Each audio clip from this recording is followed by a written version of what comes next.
برای توی کوچی رقصیدم، برای ترسیدم با وقتی بوسیدن، برای خواهرت خواهرمون، برای تغییر مغزا که بوسیدن، برای شرمندگی، برای بیپولی، برای حسرت یک زندگی معمولی، برای کودک زباله‌گرد و آرزوهاش، برای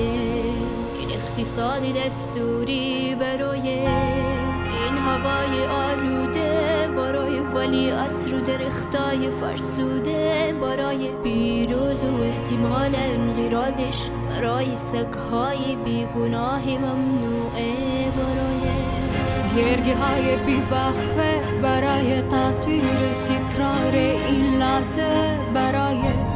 جره‌ای که میخنده، برای دانش آموزا، برای آینده، برای این بهشت اجباری، برای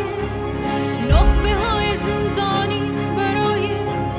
کودکان افغانی، برای این همه برای غیر تکراری، برای این همه شعارهای تو خالی، برای آوار خانه های پوشالی، برای احساس آرامش، برای خورشید پس از شبای طولانی، برای خورسای اعصاب و بیخوابی، برای مرد میهن آبادی، برای دختره که آرزو داشت پسر بود، برای زندگی آزادی،